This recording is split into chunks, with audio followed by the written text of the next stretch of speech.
വിശുദ്ധ മത്തായി അധ്യായം 20. മുന്തിരിത്തോട്ടത്തിലെ ജോലിക്കാർ. സ്വർഗരാജ്യം തൻ്റെ മുന്തിരിത്തോട്ടത്തിലേക്ക് ജോലിക്കാരെ വിളിക്കാൻ അതിരാവിലെ പുറപ്പെട്ട വീട്ടുടമസ്ഥന് സദൃശ്യം. ദിവസം 1 ദനാർ വീതം വേതനം നൽകാമെന്ന കരാറിൽ അവൻ അവരെ മുന്തിരിത്തോട്ടത്തിലേക്ക് അയച്ചു. 3-ാം മണിക്കൂറിൽ അവൻ പുറത്തേക്കിറങ്ങിയപ്പോൾ ചിലർ ചന്തസ്ഥലത്ത് അലസരായി നിൽക്കുന്നത് കണ്ട് അവരോട് പറഞ്ഞു, നിങ്ങളും മുന്തിരിത്തോട്ടത്തിലേക്ക് ചെല്ലുവീൻ, ന്യായമായ വേതനം നിങ്ങൾക്ക് ഞാൻ തരാം. അവരും മുന്തിരിത്തോട്ടത്തിലേക്ക് പോയി. 6-ാം മണിക്കൂറിലും 9-ാം മണിക്കൂറിലും പുറത്തേക്കിറങ്ങിയപ്പോഴും അവൻ ഇതുപോലെ തന്നെ ചെയ്തു. ഏകദേശം 11-ാം മണിക്കൂറിൽ അവൻ പുറത്തേക്കിറങ്ങിയപ്പോഴും അവിടെ ചിലർ നിൽക്കുന്നത് കണ്ട് അവരോട് ചോദിച്ചു, നിങ്ങൾ ദിവസം മുഴുവൻ അലസരായി നിൽക്കുന്നത് എന്ത്? ഞങ്ങളെ ആരും വേലയ്ക്ക് വിളിക്കാഞ്ഞതുകൊണ്ട് എന്ന് അവർ മറുപടി നൽകി. അവൻ പറഞ്ഞു, നിങ്ങളും മുന്തിരിത്തോട്ടത്തിലേക്ക് ചെല്ലുവീൻ. വൈകുന്നേരമായപ്പോൾ മുന്തിരിത്തോട്ടത്തിൻ്റെ ഉടമസ്ഥൻ കാര്യസ്ഥനോട് പറഞ്ഞു, ജോലിക്കാരെ വിളിച്ച് അവസാനം വന്നവർക്ക് തുടങ്ങി ആദ്യം വന്നവർക്ക് വരെ കൂലി കൊടുക്കുക. 11-ാം മണിക്കൂറിൽ വന്നവർക്ക് ഓരോ ദനാറ് ലഭിച്ചു.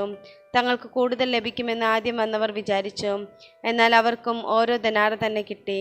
അത് വാങ്ങുമ്പോൾ അവർ വീട്ടുടമസ്ഥനെതിരെ പിറുപിറുത്തു. അവസാനം വന്ന ഇവർ 1 മണിക്കൂറേ ജോലി ചെയ്തുള്ളൂ. എന്നിട്ടും പകലിൻ്റെ അധ്വാനവും ചൂടും സഹിച്ച ഞങ്ങളോട് അവരെ നീ തുല്യരാക്കിയല്ലോ. അവൻ അവരിൽ ഒരുവനോട് ഇങ്ങനെ മറുപടി പറഞ്ഞു, സ്നേഹിതാ, ഞാൻ നിന്നോട് ഒരു അനീതിയും ചെയ്യുന്നില്ല. 1 ദനാറയ്ക്കല്ലേ നീ എന്നോട് സമ്മതിച്ചിരുന്നത്? നിനക്ക് അവകാശപ്പെട്ടത് വാങ്ങിക്കൊണ്ട് പോയിക്കൊള്ളുക. അവസാനം വന്ന ഇവനും നിനക്ക് നൽകിയതുപോലെ തന്നെ കൊടുക്കാനാണ് എനിക്കിഷ്ടം. എൻ്റെ വസ്തുവകകൾ കൊണ്ട് എനിക്കിഷ്ടമുള്ളത് ചെയ്യാൻ പാടില്ലെന്നോ? ഞാൻ നല്ലവനായതുകൊണ്ട് നീ എന്തിന് അസൂയപ്പെടുന്നു?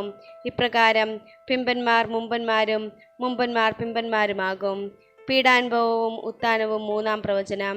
യേശു തൻ്റെ 12 പേരെ മാത്രം കൂട്ടിക്കൊണ്ട് ജെറുസലേമിലേക്ക് യാത്ര ചെയ്യുമ്പോൾ വഴിയിൽ വെച്ച് അരുളി ചെയ്തു, ഇതാ നമ്മൾ ജെറുസലേമിലേക്ക് പോകുന്നു. മനുഷ്യപുത്രൻ പ്രധാന പുരോഹിതന്മാർക്കും നിയമജ്ഞർക്കും ഏൽപ്പിക്കപ്പെടും. അവർ അവനെ മരണത്തിന് വിധിക്കുകയും വിജാതിയർക്ക് ഏൽപ്പിച്ചു കൊടുക്കുകയും ചെയ്യും. അവർ അവനെ പരിഹസിക്കുകയും പ്രഹരിക്കുകയും ക്രൂശിക്കുകയും ചെയ്യും. എന്നാൽ 3-ാം ദിവസം അവൻ ഉയർപ്പിക്കപ്പെടും.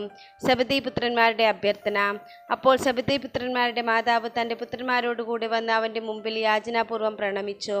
അവൻ അവളോട് ചോദിച്ചു, നിനക്ക് എന്താണ് വേണ്ടത്? അവൾ പറഞ്ഞു, നിന്റെ രാജ്യത്തിൽ എൻ്റെ ഈ 2 പുത്രന്മാരിൽ ഒരുവൻ നിന്റെ വലത്തുവശത്തും അപരൻ ഇടത്തുവശത്തും ഇരിക്കുന്നതിന് കൽപ്പിക്കണമേ. യേശു മറുപടി നൽകി, നിങ്ങൾ ചോദിക്കുന്നത് എന്താണെന്ന് നിങ്ങൾ അറിയുന്നില്ല. ഞാൻ കുടിക്കാൻ പോകുന്ന പാനപാത്രം കുടിക്കാൻ നിങ്ങൾക്ക് കഴിയുമോ? അവർ പറഞ്ഞു, ഞങ്ങൾക്ക് കഴിയും. അവൻ അവരോട് പറഞ്ഞു, എൻ്റെ പാനപാത്രം തീർച്ചയായും നിങ്ങൾ കുടിക്കും. എന്നാൽ എൻ്റെ വലത്തുവശത്തും ഇടത്തുവശത്തും ഇരിക്കാനുള്ള വരം നിങ്ങൾക്ക് നൽകേണ്ടത് ഞാനല്ല. അത് എൻ്റെ പിതാവ് ആർക്കു വേണ്ടി സജ്ജമാക്കിയിരിക്കുന്നുവോ അവർക്കുള്ളതാണ്. ഇത് കേട്ടപ്പോൾ ബാക്കി 10 പേർക്കും ആ 2 സഹോദരന്മാരോട് അമർഷം തോന്നി. എന്നാൽ യേശു അവരെ അടുത്ത് വിളിച്ച് ഇപ്രകാരം പറഞ്ഞു, വിജാതിയരുടെ ഭരണകർത്താക്കൾ അവരുടെ മേൽ യജമാനത്വം പുലർത്തുന്നുവെന്നും അവരുടെ പ്രമാണികൾ അവരുടെ മേൽ അധികാരം പ്രയോഗിക്കുന്നുവെന്നും നിങ്ങൾക്കറിയാമല്ലോ. എന്നാൽ നിങ്ങളുടെ ഇടയിൽ അങ്ങനെ ആകരുത്. നിങ്ങളിൽ വലിയവനാകാൻ ആഗ്രഹിക്കുന്നവൻ നിങ്ങളുടെ ശുശ്രൂഷകനും നിങ്ങളിൽ ഒന്നാമനാകാൻ ആഗ്രഹിക്കുന്നവൻ നിങ്ങളുടെ ദാസനുമായിരിക്കണം. ശുശ്രൂഷിക്കപ്പെടാനല്ല ശുശ്രൂഷിക്കാനും അനേകരുടെ മോചനദ്രവ്യമായി സ്വജീവൻ കൊടുക്കാനും മനുഷ്യപുത്രൻ വന്നിരിക്കുന്നത് പോലെ തന്നെ. അന്ധന്മാർക്ക് കാഴ്ച. അവൻ ജെറീക്കോയിൽ നിന്ന് യാത്ര പുറപ്പെട്ടപ്പോൾ ഒരു വലിയ ജനക്കൂട്ടം അവനെ അനുഗമിച്ചു. യേശു ആ വഴി കടന്നു പോകുന്നെന്ന് കേട്ടപ്പോൾ വഴിയരികിലിരുന്ന് 2 അന്ധന്മാർ ഉച്ചത്തിൽ നിലവിളിച്ചു, കർത്താവേ, ദാവീദിന്റെ പുത്ര, ഞങ്ങളിൽ കനിയണമേ. മിണ്ടാതിരിക്കാൻ പറഞ്ഞുകൊണ്ട് ജനക്കൂട്ടം അവരെ ശാസിച്ചു. അവരാകട്ടെ, കർത്താവേ, ദാവീദിന്റെ പുത്ര, ഞങ്ങളിൽ കനിയണമേ എന്ന് കൂടുതൽ ഉച്ചത്തിൽ നിലവിളിച്ച് പറഞ്ഞു. യേശു അവിടെ നിന്ന് അവരെ വിളിച്ചു ചോദിച്ചു, ഞാൻ നിങ്ങൾക്ക് എന്ത് ചെയ്യണമെന്നാണ് നിങ്ങൾ ആഗ്രഹിക്കുന്നത്? അവർ പറഞ്ഞു, കർത്താവേ, ഞങ്ങൾക്ക് കണ്ണുകൾ തുറന്നു കിട്ടണം. യേശു ഉള്ളലിഞ്ഞ് അവരുടെ കണ്ണുകളിൽ സ്പർശിച്ചു. തൽക്ഷണം അവർക്ക് കാഴ്ച കിട്ടി. അവരും അവനെ അനുഗമിച്ചു.